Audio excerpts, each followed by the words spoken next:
Hi, Hello, I'm Julian. I'm Tom. We are Team Binge, and this is Believe, a Ted Lasso podcast. Thank you for joining us again.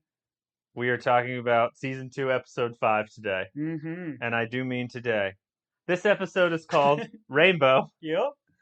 which is a reference to the Rolling Stone song that's played throughout, I Yep. believe. Yep. One of my favorite songs. One of your favorite songs. You told me you know a lot about the song and that you're I ready to really break it down. I don't know a lot about the song. I've heard the song. I know of the song. But you were saying apparently it's new to you. You had never heard it before. No, I didn't grow up on old rock and roll like this. I think we've established that I'm a Beatles man, but I still know and appreciate the Rolling The Stones. Rolling Stones songs to me are something that plays on commercials. Like that's my best reference point for Rolling Stone. That's fair. I did not have a family that listened to this type of music. Well, We're a show tunes family, Tom. yeah, more Greatest Showman style. Nope, I didn't see Greatest Showman until much later. We're like Starlight Express, maybe a little Cats, mainly Les Mis. Anyways, this episode, major themes. Roy finds his calling again, I finds mean, some purpose. yeah, he hadn't been a coach before, so I would say he could say he found his calling. Okay, Just passion for the game. I thought his calling was on TV. That's Yep. fine. Rebecca continues her search for love. I'm very invested in this storyline. And Nate gains some confidence, or we find out that Nate lacks confidence. I Yeah. didn't know that this was much of an issue because since they made him coach and he's been a bit more assertive, it's almost like they reverted him back to old Nate in They this kind of episode. they did some retconning and stuff here, so we'll get into it because I agree there's some odd things, odd choices. Well, we start our and speaking of which, we start with Nate at a restaurant, and the restaurant's called The Taste of Athens. Tom. Have you ever been to a Taste of I Athens? don't know. It's not a chain or nothing, right? I don't know. It's in Tooting. Tooting, It's in yes. Tooting. It's if Tooting is a real place, I'm that's pretty where. sure Tooting's a real place. Are you a fan of Greek food? I don't know if I am. I don't think I'm necessarily against it, but I don't think I frequent it often. I love a good Caesar salad. Um, he's See you trying. later. See you later. Nate, we find out, is trying to get a window table, the very specific window table, at this restaurant for his parents' 35th wedding anniversary. Yep. And we just find out that he struggles to talk to the hostess. He struggles to assert himself to ask for this table, and she kind of blows him off. All of this led me to think, Tom, is this hostess racist? Well, I think that's a Is bold Jade conclusion. the hostess racist? Because she doesn't seem to give. He's like, "Oh, I'm waiting for you to say how could I help you," and Oh she yeah. just stares at him. She's kind of odd. Like she was cleaning the menus by just spraying in the air and then wiping the menus into the air, which was a bold choice. It's a COVID era show. Yeah. That's how they clean their menus. I don't think I'd go as far as calling her racist. I just think she's probably Bad at her job. yeah, that. Or I was gonna say she's like just like like it's a more swanky kind of place, and she's just kind of like not giving somebody the time of day. But I don't know if it really is. I didn't feel this restaurant was swanky, Yeah, certainly from Rebecca's reaction later in the show. yeah. Anyways, our final verdict is the hostess was racist and didn't want to give Nate the time of day. It then cuts to we have Roy on TV and they're discussing the panel of four Hmm. how Richmond is struggling, and one of the themes that comes up through the episode is, and they establish it here, is that it's because of a lack of leadership from Isaac. Yeah, And we learned his last name is what? yeah, it's McAdoo, which was very interesting. Do we ever hear his last name before? I mean, it's a distinct last name, and I Yeah. don't feel like I knew it. No, it's a great last name. I'm in. But I'm sure if I looked at his jersey, it Yeah. would have said McAdoo because it didn't say Isaac. I feel like we don't see much of him in the games we've seen. We don't see much of him on the pitch. We see more of him like on the training ground. Is With the that players. because he's mainly been playing American football because he's built like an American football linebacker? He is, Tom? man. Like as they show some of it, because probably is the first sense we've got of him actually playing soccer. Right, we watch Everything him play, is just yeah. locker room stuff. Right. And the guy does have some moves when you get to kind of the street ball scene later on, but yeah, he's not a guy that can survive in the Premier League. Sure. Well, that's a rough criticism from our expert Tom on the playing of Isaac McAdoo. Other criticism is the former manager of Richmond makes some very misogynistic comment Yep. about they're lost out there like a woman behind a steering wheel, which When it goes like everyone... it goes to the main commentator. He's just like, "Ooh, Ooh, that yeah, looks." I think his name's Chris Is or it Chris? Yeah, something. Jeff. Jeff, that's what it is, because that comes in later. And it's just like classic George, the manager, because even in that first episode when he gets fired, Rebecca's like, your casual misogyny. Mm-hmm. I know it's a big word. Ask one of your daughters what Yeah. it means, which is just a good callback. And Roy brings up, hey, speaking of like bad drivers, didn't you get arrested? And he calls it drink driving Yeah. instead of drunk driving. Is that in English? I don't know. I mean, I guess while you were driving, you were drink. I don't know. I was trying to like figure out drink, drunk, drank. I'm not going to question Roy on anything he ever does. Great guy. So we find out that manager has had some issues with alcohol or driving. I don't know why I'm laughing about it, but it is funny how Roy throws it back into his face. Oh, for sure. When he says like, "Oh, it's for my medication, sleepy from my Oh, medication." yeah. And he's like, He has oh, an is that why excuse. you pooped your pants? A lot of pooping your pants references in this show. Roy, this manager, and that boy that he knocks on his door on in the Christmas episode all need to sit down and have a conversation. Yeah, I agree. We cut back to Nate. The hostess comes back after talking to Derek, the very important Derek. Yeah. And she's like, oh, we can give you the corner table back there. Once again, I think she's racist. The restaurant's racist because they don't want to put Nate in the window. And people... let's all boycott A Taste of Athens, probably a fake restaurant in I think not it a might have real been. city. It might have been real in Tooting. It could have been something that's there. They did the outside kind of establishing shot. So I don't know.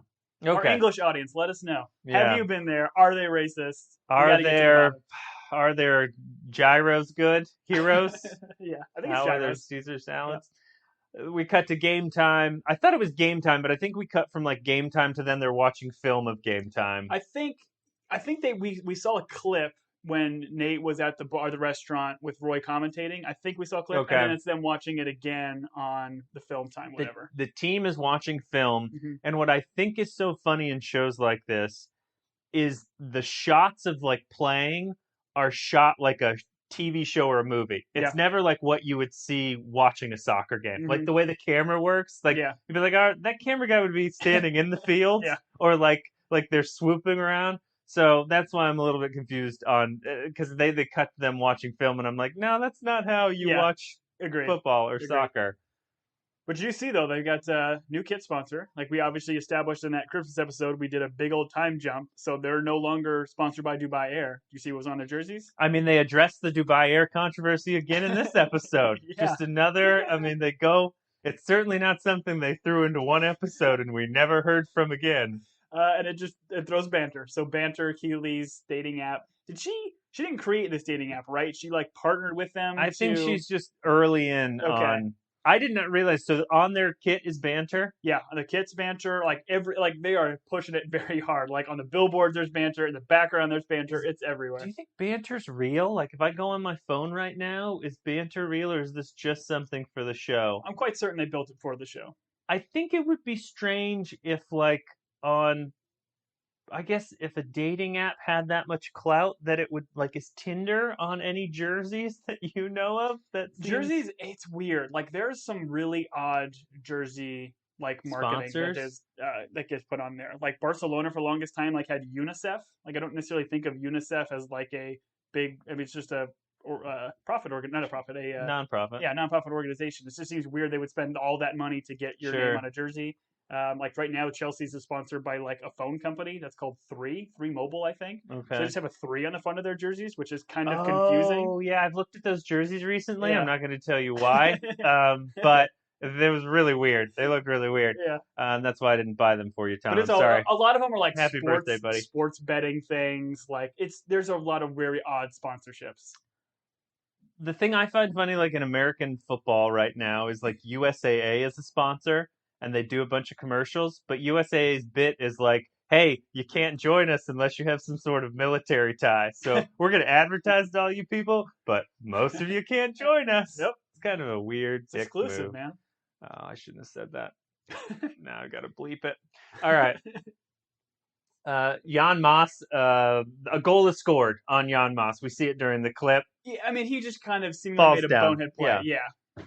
His admission of guilt is so great. Yeah. He was like, yes, that goal was entirely my fault. And then Isaac is yelling at everyone and him. And Isaac reacts like he doesn't even listen to him admitting guilt. Yep. He's just like, I don't want to hear it. Yep. And Jan's like, no, it was But it my was, fault. yeah. Yeah, it's great. So you see the leadership from Isaac. And I've Mhm. got some questions about Isaac's leadership, as everyone does in this episode. We'll go into it a little bit deeper. Nate tries to blow his whistle. This was a funny bit. And Ted's like, no, I gave you an indoor whistle. Is an indoor whistle a thing? I don't think so. I think they just took the little ball that's in the They whistle probably out. just shoved like cotton inside of it while he wasn't looking. He was trying so hard. Then we get the rom-communism speech, which I think was from It's the trailer. the trailer. We heard Okay. it. Yeah, we heard it before because it was in the trailer. And his delivery is odd because it's like, I believe in communism. Sure. Rom-communism. And when he says communism, it cuts to Beard and Nate on the kind of bench on the side. And Beard just gives like the big eye Right. bulging. And then the team's like whispering. Yeah. They're like, what communism? Oh no, not again. And then he gives the rom-communism, and it goes back to Beard, and he kind of gives like a disapproving, like, nah, not your best, Ted. Beard does a lot of grunting and great like non-verbal stuff in this episode. Yep.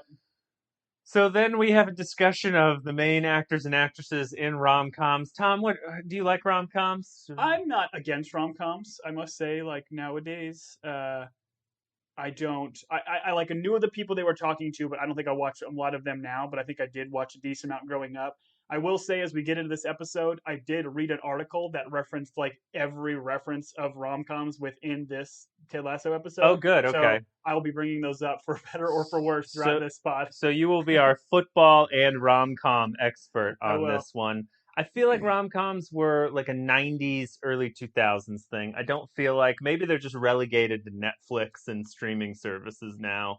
It is, yeah. I think it's a bygone genre. Like they're still out there. Like I feel like the most recent rom-com I remember was that one that was like just making fun of rom-coms and doing all of the with yeah, I know what you're talking about, with Leslie from Parks and Rec and the Ant-Man. Both those two were in it. No, that's not what I'm thinking of. I'm thinking of the one from Pitch Perfect, the one singer lady. Anna Kendrick? No, the other one. Well, no, we're gonna be here for no, a while. no. We're gonna be here for a while. Let's not walk away from this. She was Let at me mark the museum. this down 12 minutes so that I can cut it all out. Night at the Museum 2. Yep. Keep going. Okay. Please. Ben Stiller. Yep, not Ben Stiller. His ultimate thing is that, hey, everything is going to work out in the end, just like in rom-coms. We are in the dark forest of our tale, and it will all work out. We just need to have zero expectations and just let it happen. How do we feel about this coaching advice, Tom? Yeah, I would tend to probably agree with what you were going to say, as well as Dr. Sharon. Like, it's just jotting down these copious notes. Like, that's one approach, but you're a football manager involved, or like, your job is to get wins and to get this team promoted back to the Premier League. To just say, it's just gonna, how it happens, it happens. Like, that's not your job as a coach. Right. And I don't know that rom-coms are a great example. Isn't like every tale a story of something happens, like we have a bad moment and then we get to a good moment? Isn't that a classic story? I think, well, like all rom-coms, like it's always like, you always have a meet cute, you always have like something bumbling into something, like, so I think the idea is that everything always works out in a rom-com at the end. Okay. Like the only exception, I don't know if you'd call it a rom-com, I guess it is like The Breakup, the one with Jennifer Aniston and Vince Vaughn. Sure. Like that one literally ends with them breaking up, and spoiler alert, they don't get back together. Yeah, I think that one's a rom tragedy. Okay. The classic story arc of a comedy or a tragedy, and that one's a rom tragedy. I hope I just coined that phrase. Write me at teambingetwitter.com. Nailed it. That's it. Got it. Is Isaac a good leader? After Ted gets done with his speech, Isaac goes right back to screaming at everyone. Was Roy right to make Isaac the captain? I give you the floor. You have 10 minutes. Okay. I don't know. Again, we don't get enough of the dynamic within the team to know who should be the leader. Like, I don't think. I feel like almost Zorro might be like the best Zorro leader. would be a great leader. Yeah. Zorro would be a great captain. Although I feel like Zorro got added like later on. I don't think maybe after O'Brien's butt wound. Yep. But wound.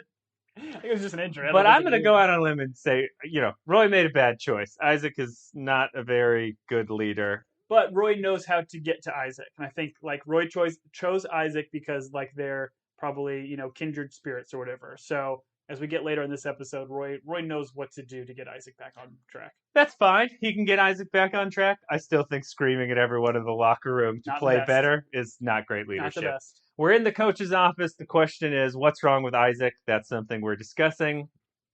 And then a series of things are thrown out that I did not know what was going on. No. And Beard seemed to take issue with. So I will name them off.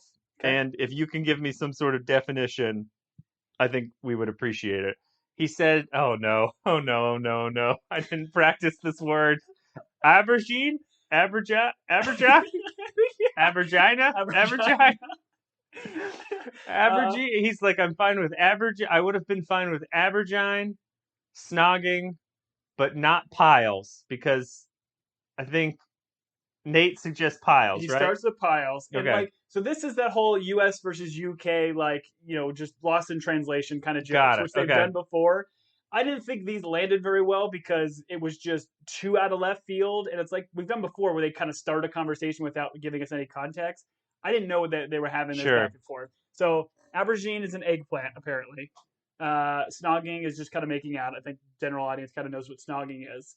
Piles is apparently hemorrhoids. Okay.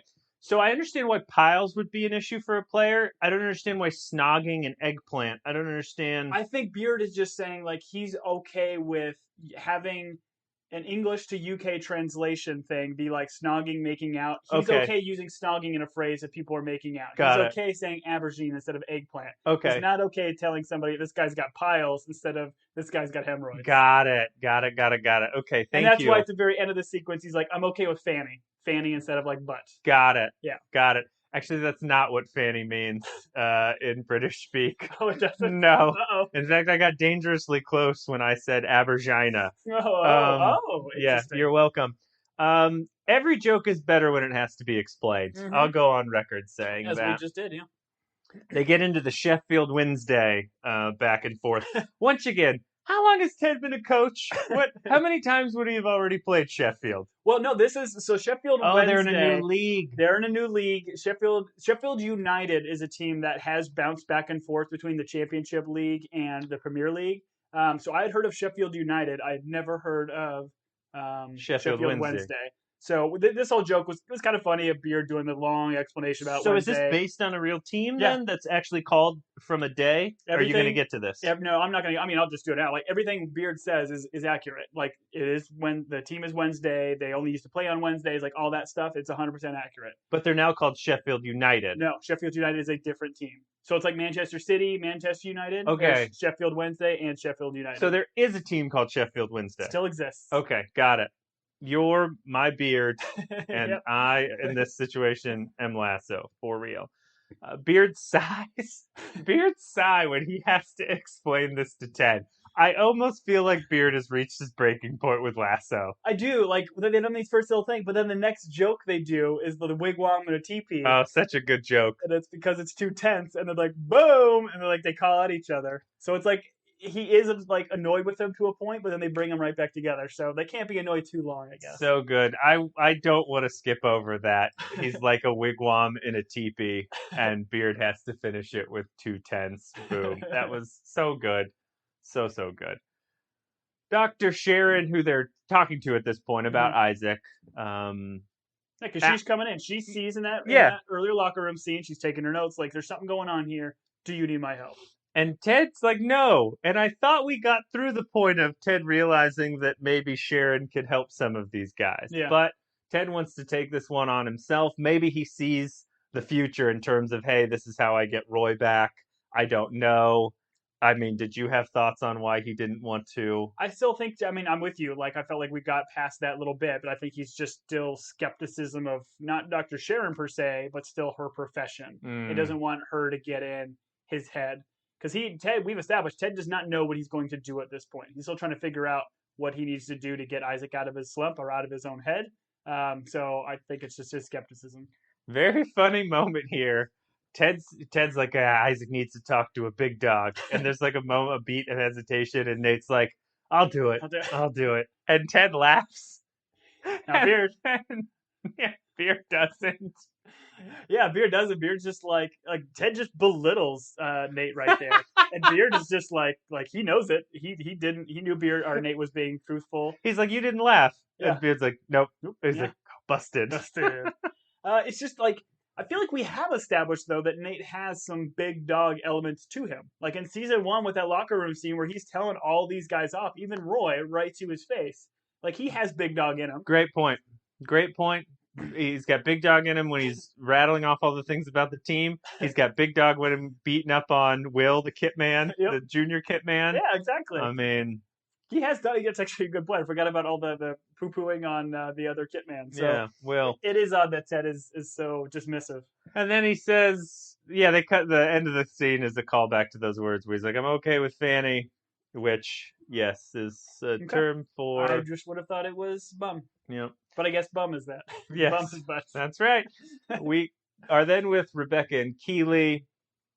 They're standing in the hallway as the players exit the room, and she's got free Nespresso machines. Rebecca's messaging on way, Banter. We are not sponsored by Nespresso. We'll just call it Espresso Maker Machine. That starts with an N. Yes. It's difficult to say a lot of times. People who are good at their jobs don't have to point it out. That's one of the things, because Keely's like, I'm really good at my job. Rebecca's like, and I think Keely's response to that is very funny, because she's like, not nowadays. Like, we grew up in an era of people aren't supposed to sell out. People are supposed to, like, not be, like, just try to gain attention. Maybe this isn't completely right, but I remember the term sellout being a thing. And, like, nowadays it's like, anyone will make their own podcast. Anyone will put that podcast on YouTube. Anyone will then have a badly managed Twitter account. And monetize the heck out of it. Oh, this is probably a good time to let you guys know that Tom and I joined another platform. I don't know if I'm pronouncing this right, but OnlyFans. Tom and I now have an OnlyFans.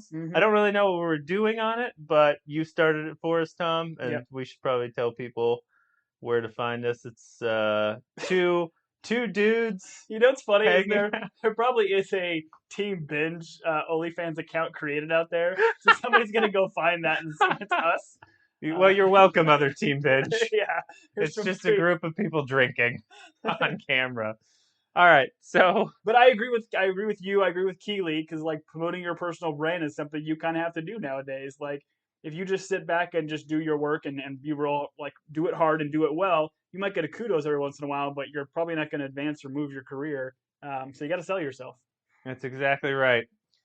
Zorro wants to know if he can return the espresso machine that makes ends, return it for cash. And I'm sorry, espresso machine that starts with N. Yep. And we can just call it Nespresso. Okay, Nespresso. Got it. You're welcome, Nespresso, for the free advertising. Zorro wants to know if he could return it for cash. She's like, no, that's not how it works. There's a great moment here where Jamie comes out. Did you see Jamie come out? And I was completely expecting some dialogue. I was expecting something to happen here. But they do this with him through this whole episode where he's just relegated to the background. Like, he's not even, it's almost like in the same way in the team, he's like, I don't know, like not the star or not like the most important person. Yeah. Even on the show now, he wanders around, he does a couple of things, and then he departs. I was like, oh, okay, they're not even going to talk to. Yeah, because like we saw in the Christmas episode, he had like one little line talking to them in the locker room or whatever, or the coach's room, and then kind of moved his way on. So I feel like, they're not necessarily utilizing him enough, or I don't know what it is, but I'm 100% with you. I thought he was going to make some kind of like coy line to Keely, but nope. Walks right on by. He still grabs his, and he walks on by. Yeah, keeps moving. Nate goes to get one. I thought this was weird. I thought this was a little bit mean. Well, I mean, I feel like it's the episode itself is trying to just constantly crap on Nate. So this is just another way that they could crap on him. But I also but Keely's not that way. Like, I agree, but Keely, she has these specifically for the players to then tweet, take pictures of them using it, because she's put them on their OnlyFans. Put them on their OnlyFans. OnlyFans / Team Bin / two dudes. Two dudes. Keep going. No, I don't have anything more. I have family. I have family that listen to this. I'm not saying anything else. But yeah, like they've established that Nate is not like a social media guy. He's like, oh, I downloaded Banter, then I immediately got rid of it. Like, the Nespressos are to promote Nespresso, and I'm trying to make money. So they can't just give it to like every Dick, Tom, Jane and stuff in the club. They have to give it to the players that are going to promote it. Dick, Okay. Tom, Jane, Harry? I don't know. Yeah, no, I'm with you. I'm with you. What I think is interesting is that she could have just given him an espresso machine. That's what I think is interesting, and it would have been fine. Also, my question to you is, he is on the sideline, or he was on the sideline for Premier Games. Mhm. Nate's probably a little bit famous, right? Like, I mean, I could be wrong, but I can name off all the assistant managers to the soccer teams that I watch. I don't watch soccer, so I don't have to name any, but can you name any assistant coach in any sport? Like maybe you sure. could like an offensive or defensive coordinator for like your favorite football team, but like in general, you don't know other people outside the head coach. Not to say that like real fans of the club may know them, and I could be off base. Maybe in people in England or whatever follow the coaching staff more closely, but I don't think he would be that famous. I know that when I watch Remember the Titans, I know the assistant coach's name in that movie. Yeah. Couldn't tell you what it is now or what actor that plays him. I know Denzel Washington's in it, and it's great, great movie. All right, maybe you've made your point. I don't know. Doesn't matter.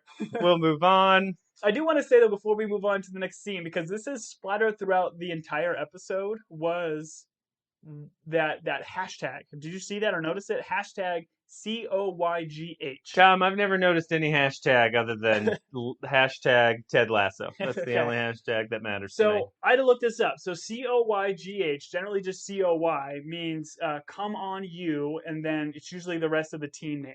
So hold on before you give me that look. COGH in this context is come on you Greyhounds. So it's like they're doing like cheers. You're just giving me these looks. I'm realizing how bad this is. I'm not doing anything. I'm just listening to you talk, my good friend.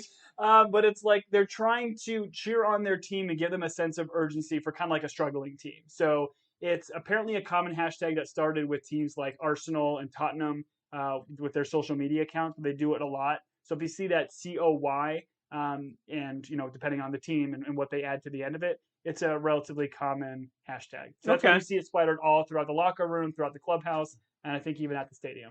Got it. Okay, that's good to know. I did not notice that at all. You're welcome for that great definition, and no sexual innuendos needed at all. Yep, thank you. I'm glad I'm not going to have to cut any of this. Rebecca is in her office on Banter. Now, did you notice Rebecca's handle?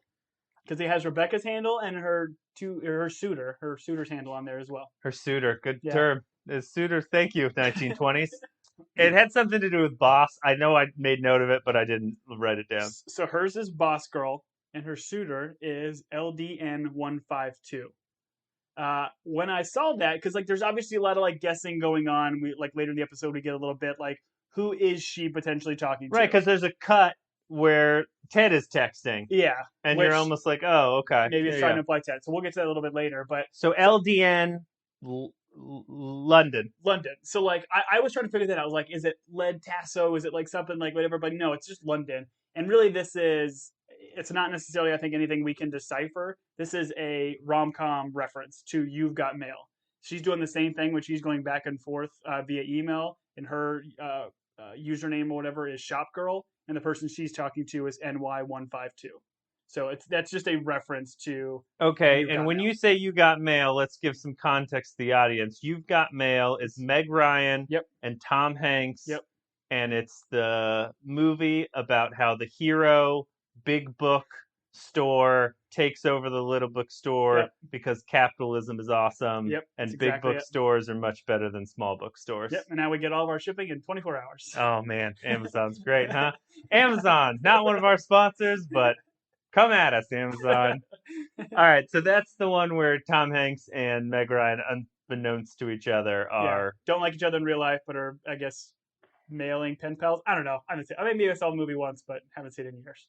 Yep. That's a great catch. I did not know that. I love that you did that deep dive and figured that out. You're welcome. Higgins like shows up. She's typing. Higgins is like the camera pans out and he's just there. It's almost like a jump scare. And he's looking straight forward. Yeah, he's looking straight forward. And she's like, "Were you looking at my screen?" And he's like, "I have 5 boys. I don't look over anyone's shoulder at any screen." And he goes, "I used to." Now, do we want to think about what might he have seen that made him so upset? I'm gonna assume his kid was probably looking at like another team's Twitter, like Yeah. I don't Manchester know, United. Manchester United, Ugh. Manchester, the other one, Manchester Wednesday, any one of those teams, and it just broke Higgins. That's about as far as I'm gonna go I'm pretty thinking sure you about nailed what it. his 5 sons, especially that young one who was really into Richard's date. Touche. Then there's this joke about Rob McElhenney Mhm. and Ryan Reynolds buying a team. Yeah, this is odd. So, like, this is real. I don't know if you Yeah, knew they this. bought a yeah they Yeah, bought so a it's I don't know AFC what Wrexham. league. It's, they're actually, from my understanding, they're a fifth-tier Welsh football club. Hmm. So these two big famous actors, Rob McElhenney from Always Sunny in Philadelphia, Ryan Reynolds from Deadpool, and everything else. Sure. They bought him in November of 2020, I think is when it kind of finalized. But to me, it seemed like a cheap plug of them just like maybe knowing Sudeikis or a writer or somebody and just saying, hey, mention Wrexham because we want to get more publicity and stuff for it. But I do feel it would be kind of cool at some point, whether it's this season or next season, they like bring in Wrexham in some aspect. Maybe Wrexham gets promoted all the way to the same league and they get to play, and then we get to see both of those actors interact with the rest of the Ted Lasso crew. Sure. I do appreciate the joke being like, I don't know if they bought this as a joke or if they really care. Yeah. And since those two, their work is typically steeped pretty deeply in irony, it was a I think questionable move. I think they're both big soccer fans, Yeah, from my understanding. that's fine. Good for them. I'd love to buy a team at some point. If this OnlyFans takes off, we might have a chance. Just got to marry Rupert, man. Oh, I'd love to marry Rupert. fight, dang it, Dracula's vampires. Anyways, Oh, that's right. Higgins talks about the song "She's a Rainbow," which is his ringtone for his when his wife calls. Mm-hmm. He has a funny moment where he's like, "I'm just gonna let her go to voicemail, and I'll call her later, but I'm gonna text her to let her know that." Almost out of a little bit of fear. I don't know. We find out that Higgins has been married for 29 years, Mm-hmm. which is great, and it's the song for his wife. And then he tells the story of how him and his wife met and how she was nice to him while he was trying to be a punk kid in a bar. And again, very much rom-com. This is the meet cute. It's like Okay. him in a bar pouring stuff on him. Everybody laughs, but Right. one girl, and that one girl ends up being his wife for 29 years. Right. It's the meet cute. That's how it always happens. Mm-hmm. Rebecca, asked him about like, hey, how did you brand yourself when you met your wife? And he's just like, just be yourself. I mean, how many TV shows do we have to have us tell us just to be ourselves? Like, listen, one more doesn't hurt. okay, Be yourself, Julian. Yeah. Oh, thanks. But you're trying to be more like Ted Lasso, so maybe you shouldn't be yourself. Maybe That's be somebody else. Well, that's why I kind of thought with like that if I say be yourself, well, be yourself, but be the good parts of yourself, or like emphasize the good parts, like the unselfish parts, or the don't be like if you're a grump who is just a grump and is always grumpy like me. Be less of that part of yourself, or drink. And then so Rebecca gets the courage to send this very important message to LDN 152. Mm-hmm. What was that message, Tom? She types in, it's like, as he asks, like, what are you looking for in this message? Because I'm kind of saying, or the suitor says, what are you looking for here? And she says, love, I suppose. Strong message. Love, really going for I it. suppose. Seemingly like 5, text messages back and forth, and she's already boom. I'm looking for love. But really bad text acting here. I don't know if you noticed this, but like no, I do not. I did not. It's like the scene with Sam Obasanya where he's texting his dad on the bike. Sure, never forget that scene when he gets disowned. You mean? Yeah, no, I remember. But she's like texting. You can only kind of see half of like the keyboard as she's texting, and she starts with love. But then she seemingly texts like 5 or 6 other words. Okay. But they put I suppose like digitally on the phone. She never touches the P, which you can see on the camera. Okay. So clearly not typing that. I thought it was odd. So I thought about sitting there for like half an hour trying to decipher, okay, where's your thumb moving? What could it possibly be? But I'm like, this can't be that important. She's just typing watermelon, Yeah. like that trick when you're singing in a chorus and you don't know the line, so you just mouth watermelon. Yep. Nate is hovering outside of Keely's office, and the funny thing about this is, like, you kind of think it's a hallway crossing her door because of the way he's moving, but when they cut back, it's just 2 walls. So he's just moving from like wall to wall, and because the hallway goes like towards her door, and so it doesn't, like, his movement makes no sense. She finally calls him in there, and he apparently wants to be famous because so of he the asks, benefits of being famous. And it's great too because it's kind of a callback to season 1 when he sits on the chair. It's got a pillow. He picks up the nice soft pillow and he grabs it and like hugs it. And Keely tried to do the same thing with Roy in the first season. Gave him the pillow to hold on to, and Roy just like tosses it or puts it behind him. That's right. But Nate, being a different character, he's like, I'm going to talk to you. I'm going to hug this pillow. And this is once again where I was kind of like, isn't Nate kind of already famous? If Nate had an Instagram and he, like, I don't know, tweeted out about the team, he'd probably be a little bit famous. He could be semi-famous, yeah. They go up to, because he wants to be famous essentially because he really wants that window table. Yeah. Well, and the groupies. And the groupies, and the free stuff, and the Nespresso machines. Which are delicious, by the way. I used mine this morning. Oh, did you? Thanks, Nespresso. What's your favorite flavor? Nespresso. Nespresso flavored Nespresso. Yeah. Rebecca.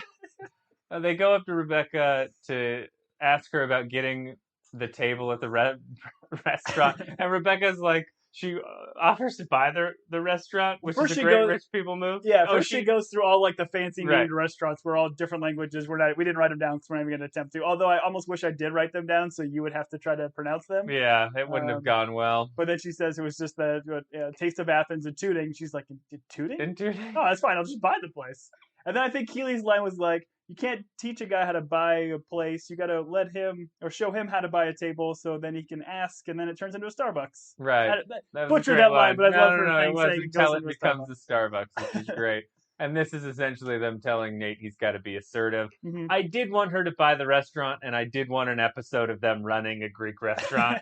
Just, like, give me a bottle episode where Keely's the hostess, Rebecca's managing the place, Ted's in the back as a line cook. It would have been... I feel like, Roy should have been like the head chef. Oh, Roy's just screaming at everyone. We get a kind of a reverse Pretty Woman here, or... I think they're trying to reference Audrey Hepburn's transformation from My Fair Lady. My Fair Lady. That's a everybody's favorite, Audrey Hepburn RomCom. movie. Never seen it, but from my ratings, that's the reference. Okay. I'm sure there's nothing that would get canceled on My Fair Lady. I'm sure it stands the test of time. All I know is the song. My Fair Lady. Okay. That's where that came from, right? I don't know. I hope there's more to that song. It's a real short song. What's up, y'all? It's Joe Budden. It's my favorite part of the holidays, Prize Picks. The best place to get real money action while watching your favorite sports. Join now because this holiday season, Prize Picks is giving millions in player rewards. Download the Prize Picks app today and use code TACKLE and get $50 instantly when you play $5. That's code TACKLE on Prize Picks to get $50 instantly when you play $5. Prize Picks, America's #1 daily fantasy sports app. Must be present in certain states. Visit prizepicks.com for restrictions and details. Roy is at his kebab place. Nailed it. Every time he says kebab, oh man. Kebab, that's when you get your kebab to go. Okay. You put it in a kebab. Every time he says it, I think of Flight of the Conchords, because that's how they would say it.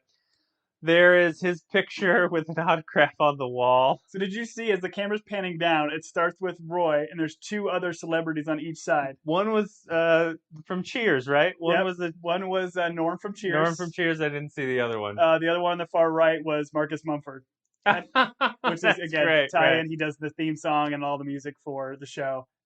There is writing on him. Like, I tried to read through them and decipher what Norm and what Marcus kind of put on there. So I think it's just general, like, oh, I can't believe your things are this good. Signed, Marcus Mumford. Right. But if you look at Roy's side, this just says, yum. And he makes the comment, hey, either take my picture down or give me my kebab for free. That'll be $7.50. That'll be $7.50. Fair enough, or whatever he says. Yep. Ted ambushes him, and Roy goes, well, Keely did tell me to expect a mustachioed surprise that would anger me. And his guesses were, I thought it would either be Wario or my great aunt Natalie. And Ted during this conversation uses a bunch of big words. Yeah. I had to look up several. Ted then orders a kebab. I don't know. Does Ted pay? Because I feel He like does at the does very he? end. He pays because they think he's doing like the religious line. He's like, hey, this is for the collection plate. Oh, for the So he collection puts plate. some money down. But the way Ted orders it is another rom-com reference because he says, "I'll have what he's having," which is a reference to Harry Met Sally. Tom, I didn't even catch that. Yeah. Good for you. Harry Met Sally when she was alone in her own thoughts at the At the lunch restaurant, table in the loudly. restaurant. She's screaming, and the old lady says, "I'll have what she's having." Classic Rob Reiner movie. Yep. Very nice.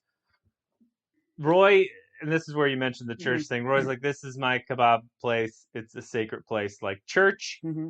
And Ted makes some comment about, oh, I never knew a pita could be part of transubstantiation, which is a Catholic tradition of when you take communion, thinking the bread and wine are the literal body of Christ. So this is the conclusion I've come to, is that Ted was raised Catholic, because transubstantiation is not like a real common phrase that you hear every day. And then he very smoothly, as he gets up from the booth, crosses himself, and that's exactly what you do when you leave the pew in Catholic Church. So Noted. I think I have come to the conclusion, and that would explain why he believes in ghosts, aliens, and other things in the first episode. And I'll give a cheap plug to the show Midnight Mass on Netflix, because that deals with some transubstantiationism. Great show, very similar to Ted Lasso, along the same vein of just a good show. Extremely funny. Give it a try. No, it was great. I agree with you. You introduced me to it. I had a lot of fun. Maybe fun's the wrong word. I enjoyed it. Ted offers him to coach. Mm-hmm. And of course, Roy's like, F off. Very strong negotiation. Solid negotiation tactic. We get into the GIF and GIF debate again from Roy. Again, did we have this debate on the show? Yeah, with Higgins and Rebecca. Oh, they do. She's like, oh, I want to watch Rupert be punished over and over again, like a GIF. And Higgins is like, some people call it. That's a good Higgins. That was a good Higgins. The kebab owner comes over, like he's listened to their whole conversation. He comes over, he's like, oh, you father and son. And he's like, oh, let me tell you my life story about how I quit medical school a week before graduation to become a kebabber. I'm assuming that's the technical term. I think it's kebabman. Kebabman, that's better. Good on you. Or kebab woman. And they talk about how Isaac needs help. And Roy is like, all right, well, let me finish praying and eating my kebab, and I'll come up with some sort of solution for Isaac. And this is where Lasso gives the collection plate, crosses himself, and leaves. Yep. So that is my my theory. And then we are back with Keeley, Rebecca, and Nate as he is trying to gain his confidence. Mm-hmm. So Keeley's playing hostess. So they're doing a dry run, essentially, of him asking for the table. Mm-hmm. It's great.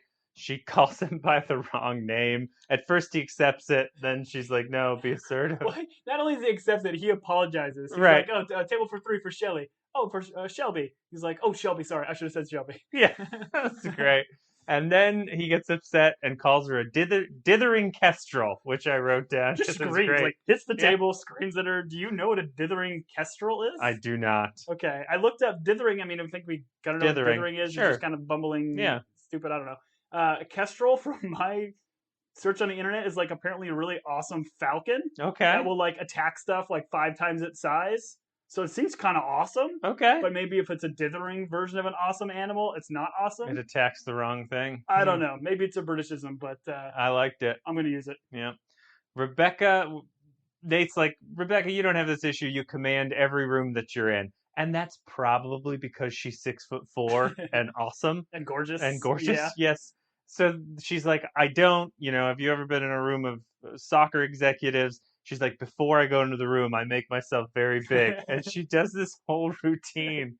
And I laugh so hard when she does this. My wife laughs so hard.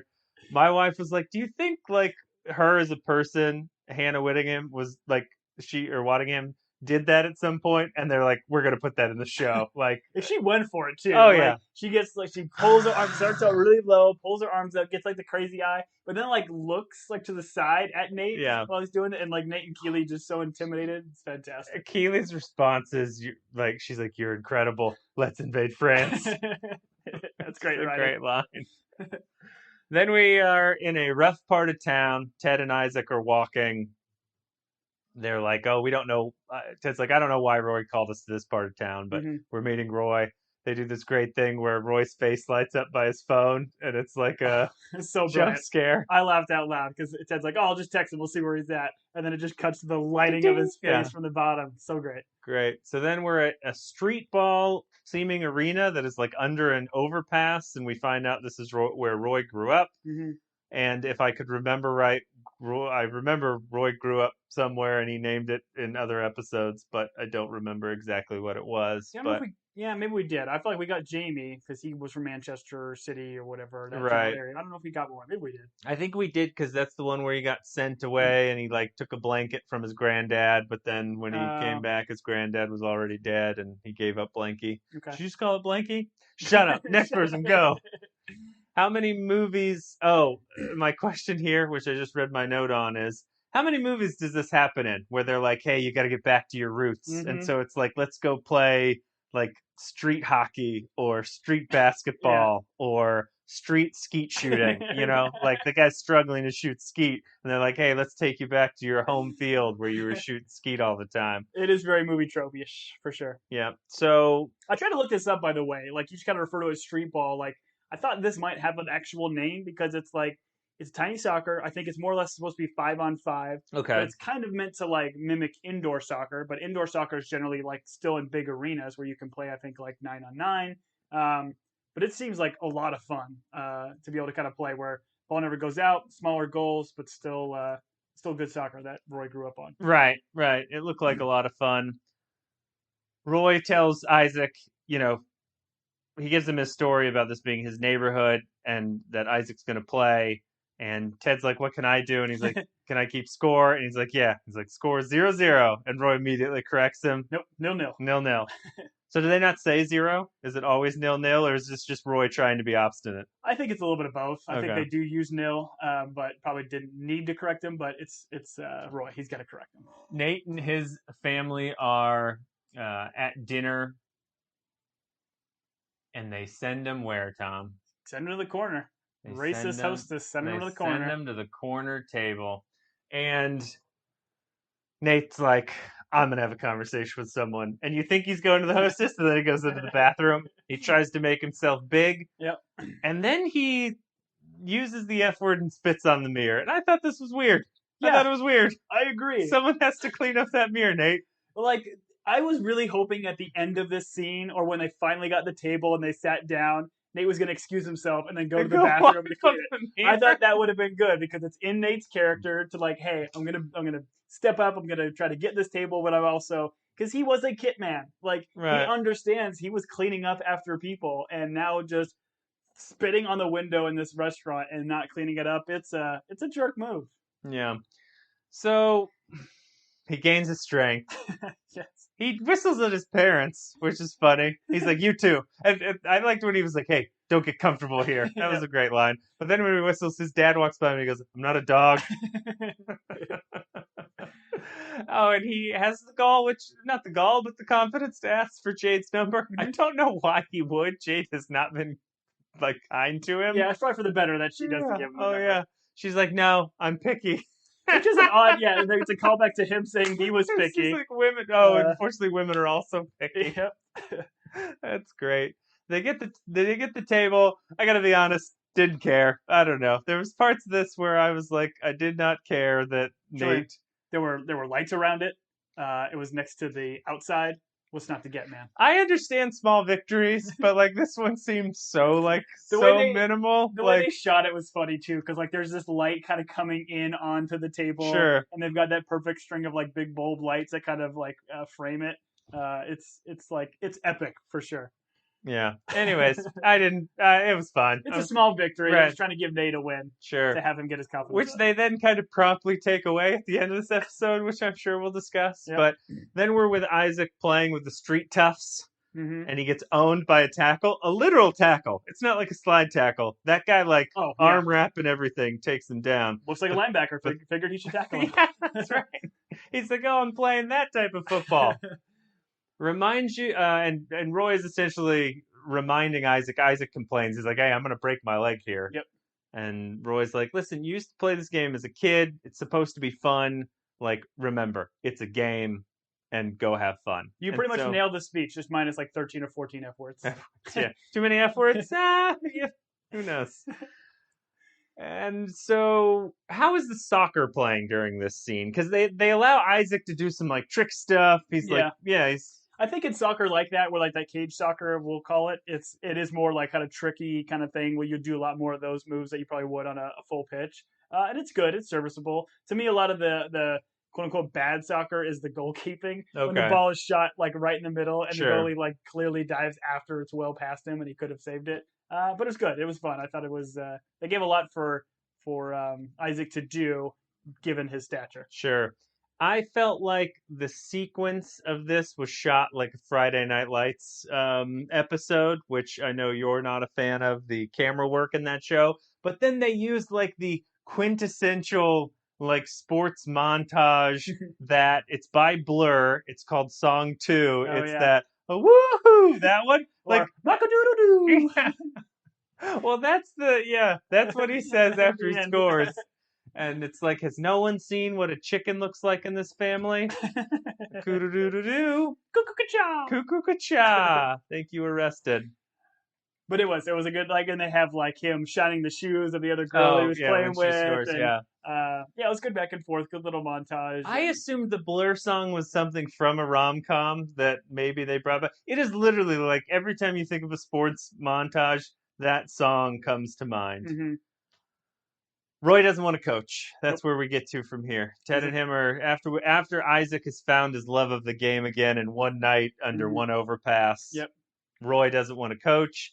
Ted goes through a bunch of rom-com lines in order to get him to coach, which I thought was funny. And I probably haven't seen all these rom-coms, but you know the lines, like, and I was you going to pick it ask up if very quickly. did you recognize any of them? I recognize some of them. Okay, so the first one is like I realized I wanted you to be my coach. I need you to be my coach as soon as possible. Do you know what that one's from? No. That's When Harry Met Sally. Okay. So it's another Harry Met Sally. We've already gotten one reference. The other one you probably know where he's like, "You complete me." You Completely is Jerry Maguire. Jerry Maguire. Okay. Very good. And then he's like, "I'm just a coach standing in front of another guy, asking him to coach with me." Okay, I've heard that line, but I'm going to say it has something to do with Hugh Grant. It is. It's a Hugh Grant and Julia Roberts. Notting Hill. is the Oh, movie. okay. Listen, it's a fantastic movie. If Sure. you haven't seen Notting Hill, see Notting Hill. I love Hugh Grant. I'll It's- watch Hugh Grant bubble around his lines in Yeah. anything. Fantastic. And then at the very end, Ted tells him, "As you wish." As You Wish I Knew, because that's Princess Bride. Princess Bride. Yep. So there's Yeah. all the references in that scene. And recently watched Carl Yule, who is the Princess Bride in Kiss the Girls. If you've never seen that, Morgan Which one's Freeman. Carl Yule? He's the guy from Men in Tights. Oh, that's not his name. Carl Ellis. Els. What did I Ellis. say? Yule. Oh, that's how his native tongue. Anyways. Ted and Beard are walking, and we get a callback to. we get the answer to the British Owl He's joke. like, "Hey man, you never finished that joke. What does a British owl say?" And we did a very deep dive I did a very deep dive on did. what that could possibly be. I almost feel like, so that was was that the first season or was that? It was early first season. Okay. So I want to say like they maybe got enough people yelling at them between the season 1 and 2 to say, you have to finish this line, because the whole joke of bringing in Sheffield Wednesday is their mascot is the Owls. So I'm wondering if they chose Sheffield Wednesday not only for the Wednesday Saturday joke, but to be able to bring the Owls back in. Yeah, I have no idea. I feel like these types of things are just they're rewarding audience members that have stuck around and Yeah. like pay attention. And what is the answer Ted gives? Whom? Which was what you guessed, Yep, right? That was one of the guesses. Yeah. As soon as I heard it, I was like, "Oh, Tom nailed it." Then we cut to this weird moment where this old couple in the stands is explaining Didn't like they're staring into the camera. Yeah. It's very out of character for the show, but it's got to be part of a rom-com, right? This is what I thought it was. It's a Harry Met Sally reference, yeah. Oh, so they like cut to random people in it? I'm realizing I have not seen Harry Met Sally. Yeah, and I When? haven't either. I think I might have seen Boom, bits. Harry Met Sally. Yeah. I haven't seen it, but I think they're cutting to a lot of like older couples and them telling their stories, and it's them looking deadpan at camera, not deadpan, but them looking straight at camera and telling their stories. Deadpan Their with meet expressionless cute. eyes. The reason I fell in love. We cut to Rebecca in the owner's box, still on banter. She's Mhm. never not on banter. Who knows who's managing this team, or owning this team, I should say. And the way it cuts with her like typing, and Keela makes some comments to her about just tell him who you are. You're Tell them fit. you own Richmond and you're fit. Yeah, you're fit. Yeah, that's a good term, fit. Cuts to Ted texting, and he's like smiling. So you're like, oh, is it Rebecca and Ted texting each other? And I don't feel like that's where we're going here. I feel like this is a It's a misdirect. Yeah, for sure. I think it's a MacGuffin. They're trying to kind of push you in one direction, not the other. I do feel, though, before we got this, like, very heavy-handed trying to pretend that they're getting together thing, there have been some sequences where they have, like, I think it was like the Christmas episode where they kind of got together and they were going back and forth to the houses and getting stuff. Where there was some sort of, like, romantic chemistry and stuff with them. But I'm hoping the show doesn't go that route. Right. Like, I don't think we need to make that connection or that relationship. And again, Ted's response, kind of looking up and then kind of smiling, because Ted seemingly doesn't know she's boss girl. Like you would imagine both of them don't know who each other are. Right. That wouldn't be his response. It would be like, oh no, I'm texting Rebecca. Sure. And Ted's number or his name would never be London 152 or whatever. His would be like barbecue sauce or something like that. Plus, they're saving Ted to end up with Keeley. That is the hill that I will die on. Because that's the hail that you will marry. Yes, that they are the ones with the most chemistry. We all know it. Doctor offers Ted some help in the hallway as he's walking to the game. I think he's doing Under Pressure lyrics. Yeah, like, is that what it is? Dr. Sharon says, like, oh, he must be under like an enormous amount, like you're under pressure. And then he's doing like doo doo. Like the lyrics he chose, he's like Baba Dee Doo is I think what he references, but like I don't necessarily think of that. Like what's his face? Freddie Mercury does a lot of like scatting and stuff throughout that, but that is not the thing that I would reference. Okay, yeah. So she says, I've got an open door policy, and he's like, why do you have a door? I can get somebody to take it right off for you. I just feel like this is his being uncomfortable talking with her, because like he immediately goes to just the quick fire joke, Ted. Well, when Sharon first like introduced herself in this scene, Dr. Sharon, she's like, hey coach, he's like, lamp, garbage can, ceiling, wall, your turn. Like, he's awkward around her for sure. Yes, and we find out that as Beard comes by, we find out that he was once in the Lumberjack World Championship qualifier, and he does his baby. Never looks back, baby. Just walks out the door. Lumberjack World Championship qualifier, baby. And Ted's like, that Beard, he's lived many lives, had many masters. Mm-hmm. Nate walks by in a suit. He's looking great, and there's no such thing as too much class, Ted says. So did we talk about this? Was it in the trailer that showed him wearing a suit? Didn't we talk about? He was on the sideline wearing a suit, and we were like, okay, so Nate goes that route at some point. Yep. So he gets his confidence, and he's going to hold on to this confidence for probably the rest of the season. Sure. Yep. There's nothing's going to break him. You're exactly right, Tom. Roy is on TV. They're talking about some 17-year-old that's starting for some team, and they're like, how do you think he's going to do? He's going to be the new Irish Ronaldo. Irish Ronaldo. I didn't catch that. Roy's great. He's like, I don't know how he's going to do. He's 17. Yeah. Like, he's like, we sit here, we try and guess what these guys are going to do, and then when they don't do it, we criticize them. Mm-hmm. It's like, I don't know. And so you can tell Roy is kind of coming to the end of his rope here. Mm-hmm. And then they are watching his team, Richmond, warming up and having fun. And Roy is like, that's where I want to be. He's like, we're outsiders. Even though he gets to talk the game and be in it. And he rewarded Keeley by tying her shoes after she forced him to do this. Gentlemen. Roy then, what does Roy do, Tom? Then this is what like kicks off this big, gigantic rom-com sequence. And it starts with him, like, taking off his microphone pack. I love the way they do the audio, where, like, you kind of, like, hear it. Hear the little feedback, and he puts it down.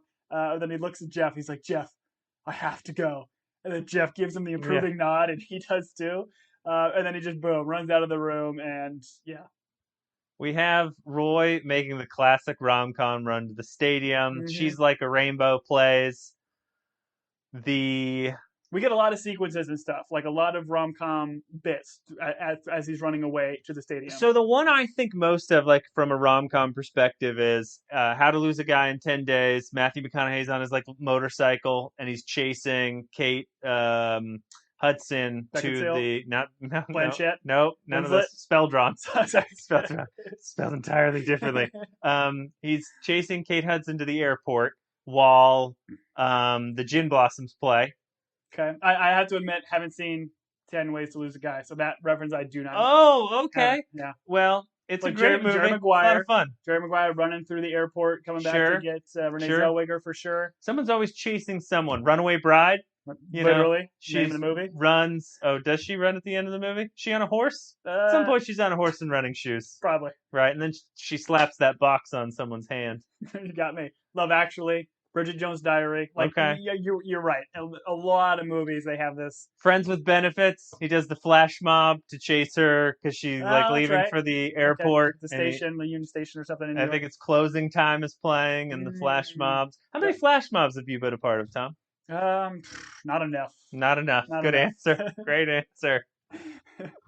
There was also a reference to The Holiday while we're talking about rom-coms. I've never seen it. I haven't seen it either. Jack but apparently Black, right? Yeah, I think it's like the roadblock sequence where he's like, the car should be able to take him all the way there, but there's one extra thing that he has to do to be able to get by. And I don't know if you know, so he needs to get by with the rickshaw. So what does he do to be able to get the free rickshaw ride?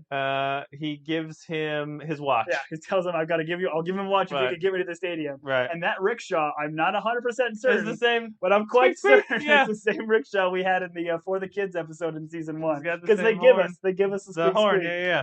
which is good. No, I thought that was a great callback. What I realized during this whole sequence is, it's easier to do these things when you're rich because A lot of money. I think that could probably be said about most things in life. Yep. But this specifically, he gives the taxi driver a wad of cash, and the taxi driver's like, "Great, my wife loves cash." Yeah. That's also my love language, Tom, is cash. And he gives obviously the rickshaw driver his watch. He tries to get into the stadium, and they're like, "No ticket, no entry." He's like, "I'm Roy Kent." And they're like, "You kind of look like him, but Yeah. no." He then goes back, and we have this callback where Ted told Keeley that all of Roy's tickets are at the box office under different country music star names. It's funny that, did he just guess a country music star? Or does he know each game who it is? He must get an email from Okay. Ted every week that tells him. So this one was Reba McEntire. Roy looks down at that kid who clearly recognizes him and growls at him, which Yep. I thought was a weird response, but Yep. it's Roy. It's So- Roy. It's Roy being And Roy. then Roy goes to the gatekeeper, gives him the ticket. The gatekeeper, same gatekeeper, enjoy the game. F you. It is you. That's what sells it. That's so great. He has another issue with his knee. Yeah, he popped his knee at some point during the running sequence, Right. which is good because we know he can't run. So I love the way they did that. And then as he's going through the tunnel and getting ready to walk out back onto the pitch, he just gives one more of those, pops it right back in. Great emotional moment here. Like the music, Yeah. you could tell it's emotional for Roy. He's walking out. Everyone starts to see him. They film this really well. Just a great sequence. You're happy for Roy. You had me at coach is the line because Ted starts to explain something to him and Roy stops him. It's like, you had me at coach. Just shut up. You had me at coach. Jerry Maguire. Jerry Maguire. Yep. Okay. What's the original line? I think she's you had me at hello. You had me at hello. Got it. Okay. And when he says, you had me at coach, Beard goes, Yeah, it's so cute. So I great. think actually in the movie that might be the kid. The Oh, little the kid little actor. kid Yeah, with the big glasses? Yeah. I think the kid does that. I'm sure that kid has a name. Lipnicking. And then we do this weird cut to Nate, where Nate's like, Roy's here in a suit, Nate's here in a suit. Oh, I We've didn't got know- another assistant. I didn't put the suit thing together. Like he He's outshined my suit game. No one rocks a black on black suit like Roy. And then Nate's there, and Nate kind of like buttons his and is a little bit self-conscious. Yeah, as it's going away. It plays some really weird, like creepy, like violin music as it's cutting by Nate, of like Nate just seemingly unraveling inside of his head or something. But... Yeah, I think this is just to show that Nate is now, while gaining his confidence, it is now tanked because he realizes, is there another spot on the coaching staff for Roy and him? So let's do predictions. What's gonna like with apparently most of this season we could predict something and they'll probably never come back to it. Everybody's gonna be perfect. They're gonna have no strife with I mean, Nate, but obviously, I think Dubai is going to come back in Yeah. a big way. That controversy, I don't think they're done with that. Nate's gonna be Dubai Air's new spokesperson. Start his own club. Exactly. I think there's going to be tension with Roy being on the staff and Nate being on the staff. Not that they don't get along, but just Nate trying to find like his footing and what he does well. Yeah, but like maybe it's like could it be like a diamond dog issue with like now we've got Nate potentially being like the fifth wheel of the diamond, the Pentagon now, where I don't he think can't be a part of it. Roy wants any part of the Diamond Dogs. If he's gonna be a coach, man, he's gotta get into the mix. No, I think he's going to stand in the doorway and go, no, and then leave. I don't know. I mean, I'm interested. I think the big thing here is who is Rebecca communicating with? Do you have guesses on this? I'm hoping it's not Ted, like we discussed. It Sure. probably isn't. It's probably MacGuffin. We've seen Beard has kind of been in and out of his relationship, or it's With been Jane, rocky with okay.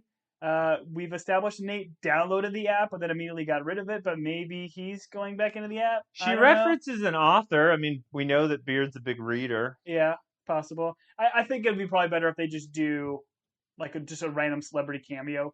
Could be kind of fun. But I would imagine we're gonna get who this is. We have to, right? Right. It'll be interesting. I mean, it's good to have Roy back. Roy's fun in everything that he does on this show. So, Mm-hmm. how the team will love him. I just don't know how it's going to fit with the four of them. It'll be interesting to see where Nate goes. Mhm. My big prediction is that a murder will occur, and this A will murder, you turn- say? a murder, and this will murder again, murder, and that this will become a detective show. That's in. my great. So hope. you want the show to pivot in a lot of different directions. You I want it the show to pivot to them running a restaurant, Okay. and then someone being murdered in said restaurant. And then Roy, like a Golden Girl situation with the yoga group.